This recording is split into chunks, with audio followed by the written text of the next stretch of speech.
Bom dia, irmãos. Estou aqui para falar um pouquinho sobre a lição de número 7 da nossa devocional, que é Aproprie-se da herança.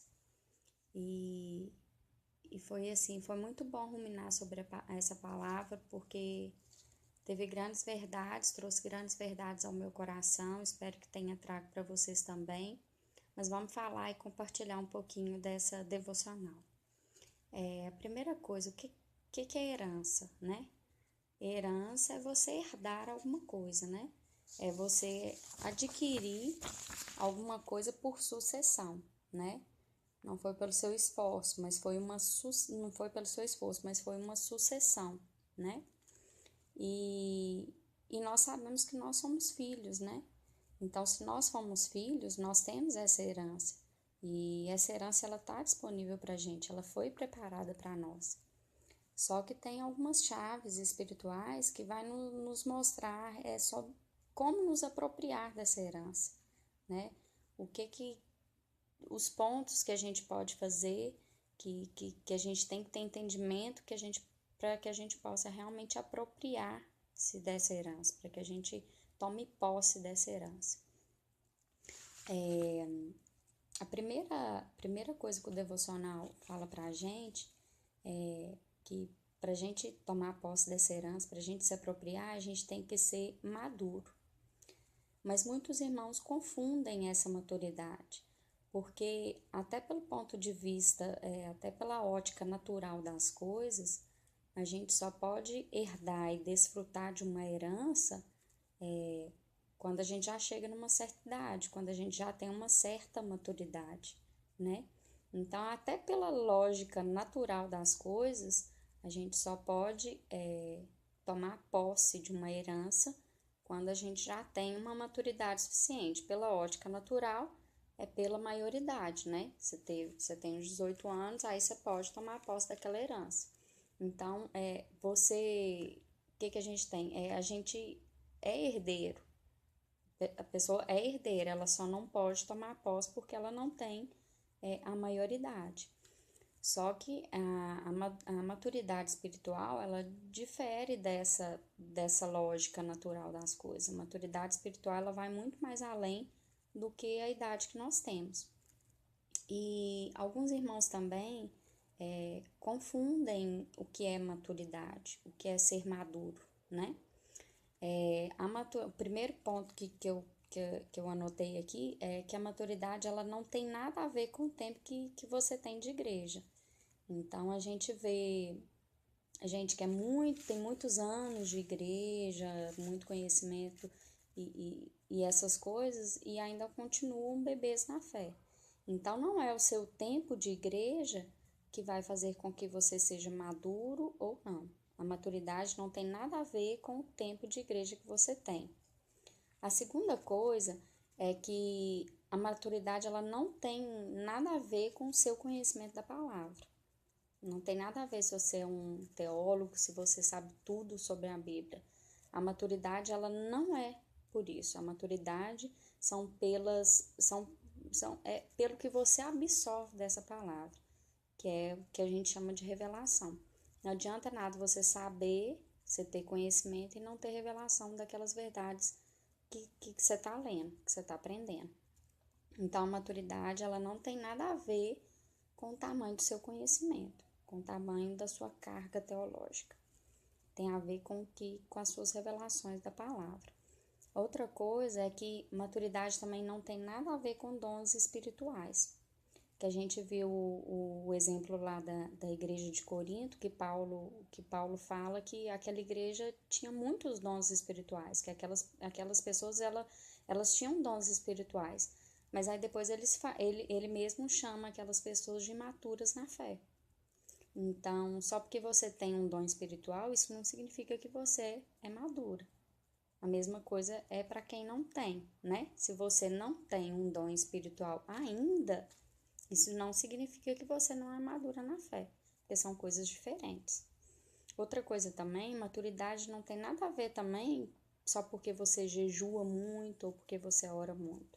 A maturidade também não é por isso. Você não vai se tornar maduro por você orar muito ou por você jejuar muito. Então, essas são algumas coisas que a gente dá para tirar de que não faz a gente, não nos torna maduro, né?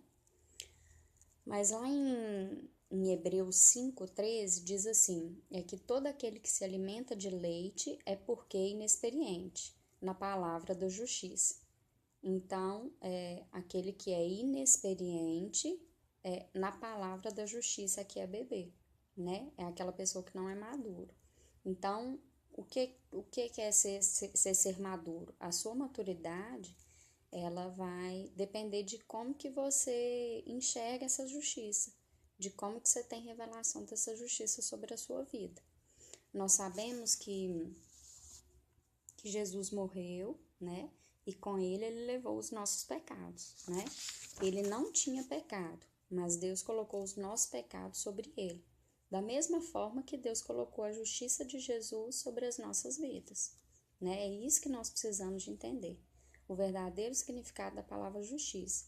Nós somos justos, não por nosso merecimento próprio, mas porque Jesus colocou, porque nós temos a justiça de Jesus, né? Então, por isso que quando a gente faz alguma coisa de errado, a gente acha que a gente perdeu essa justiça, porque é isso que o diabo faz. Ele coloca na nossa mente que a gente perdeu a justiça, que nós não somos justos, porque a gente não cumpre a lei, a gente não cumpre os mandamentos. Mas isso não tem nada a ver comigo ou com você. A justiça tem a ver com Cristo. Independente das obras que eu faço ou que você faz, isso não faz sentido para Deus. Porque por mais que eu e você, a gente não consiga enxergar a justiça na gente, Deus enxerga a justiça porque Ele enxerga Cristo em nós. Então, nós somos feitos justos, não é pelo que nós fazemos ou que nós pensamos, fruto das nossas obras, não. A justiça é fruto da obra de Cristo. Então, hoje nós somos justos. Então, para a gente ter maturidade, para a gente ser maduro, a gente tem que ter essa revelação do que é ser justo. Eu sou justo porque eu tenho Jesus Cristo comigo. Jesus me deu a justiça dele. Ele levou os meus pecados e colocou a justiça dele. Então, nós temos que ter essa maturidade de entender primeiro o que é justiça. Deixa eu ver o que mais aqui. É isso.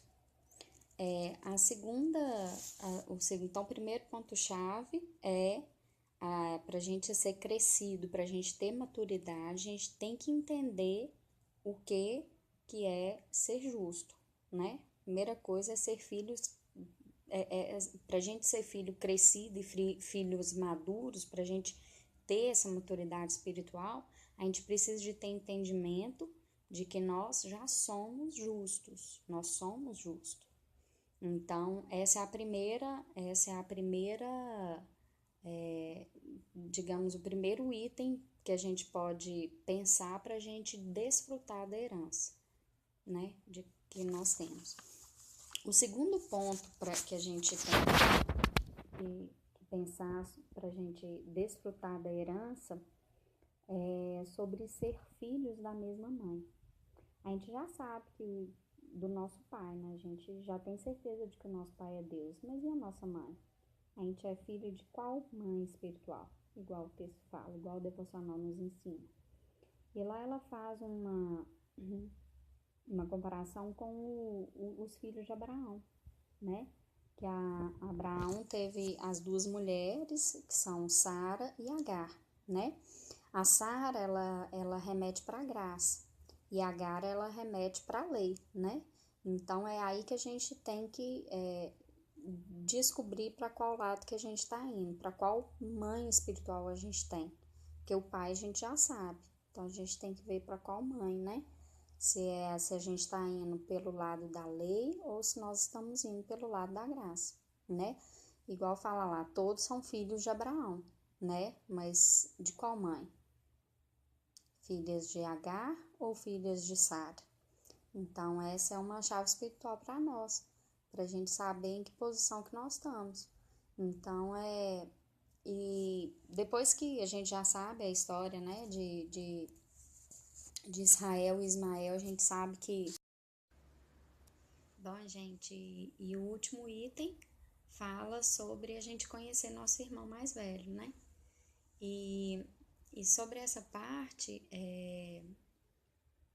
eu me lembro assim, quem tem irmão mais velho sabe o que eu tô falando.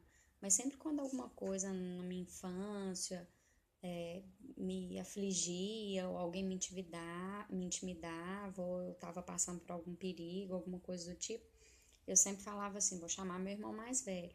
Então, assim, isso já soa diferente, isso já muda o quadro das coisas.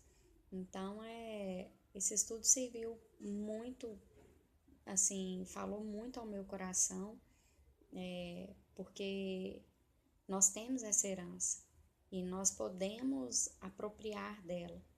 Basta o que a gente crescer espiritualmente, ter maturidade na fé, buscar a cada dia conhecer mais, ser cheios do Espírito Santo, conhecer mais as verdades, ter revelação e não só conhecimento, e buscar a Deus em todas as coisas,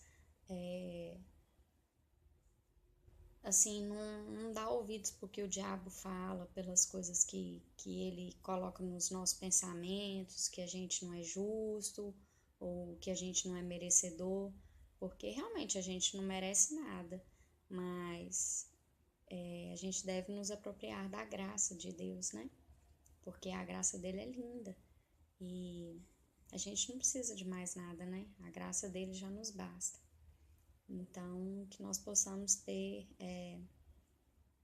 esse entendimento e essa revelação disso tudo. Jesus abençoe a cada um. Beijo grande.